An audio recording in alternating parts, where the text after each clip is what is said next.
Bangladesh premier লিগকে আমূল বদলে দিতে মাঠে নেমেছে তামিম ইকবালের নেতৃত্বাধীন বিসিবি। বছরের পর বছর ধরে মানহীন আয়োজন, বিদেশি তারকা সংকট আর পারিশ্রমিক বিতর্ক, এই দুষ্টু চক্র ভেঙে বিপিএলকে বাংলাদেশ ক্রিকেটের ব্র্যান্ড হিসেবে প্রতিষ্ঠিত করতে চান নতুন বোর্ড সভাপতি।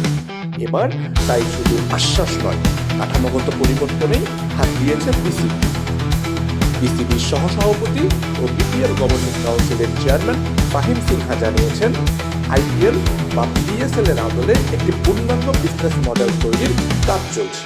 সেটা চূড়ান্ত হলেই বিভিন্ন বিনিয়োগকারী প্রতিষ্ঠানের কাছে পিচ করা হবে।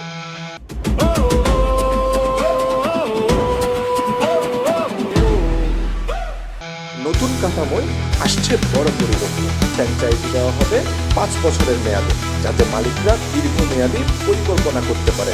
এই প্রথমবারের মতো বিদেশি বিনিয়োগকারীরাও ফ্র্যাঞ্চাইজি কিনতে পারবে।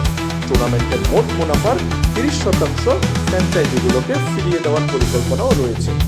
স্বচ্ছতা নিশ্চিত করতে আয়োজক কমিটিতে বোর্ডের বাইরেও বিশেষজ্ঞরাও থাকবেন। টুর্নামেন্ট পরিচালনায় আন্তর্জাতিক প্রতিষ্ঠান আইএমটিকে দায়িত্ব দেওয়া হয়েছে। শুধু মাঠের মান নয়, গ্যালারিতে দর্শকের অভিজ্ঞতাও এবার বোর্ডের নজরে। দর্শকের সন্তুষ্টি নিশ্চিত করতে আলাদাভাবে মনোযোগ দেওয়ার কথা ভাবছে বিসিবি। বিপিএলকে শুধু একটি টুর্নামেন্ট নয়, একটি উৎসব হিসেবে গড়ে তোলার স্বপ্ন এখন বোর্ডে।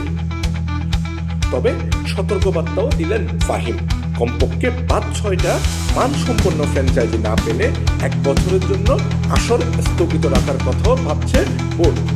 জোড়াতালি দিয়ে বিপিএল আর নয়, এটাই এখন তামিম বোর্ডের অবস্থান। তামিম ইকবাল কেবল কথায় থামেননি, অ্যাডহক কমিটির দায়িত্ব নেওয়ার পর থেকেই মাঠে নেমে কাজ করছেন। সদ্য ক্রিকেট ছেড়ে বোর্ডের চেয়ারে বসা এই মানুষটা জানেন ড্রেসিং রুমের হতাশা কেমন লাগে। বিদেশি তারকা না আসলে টুর্নামেন্ট কতটা ফিকে হয়ে যায়। নিজে যা ভোগ করেছেন সেই জায়গাগুলোতেই এখন একের পর এক হাত দিচ্ছেন তিনি।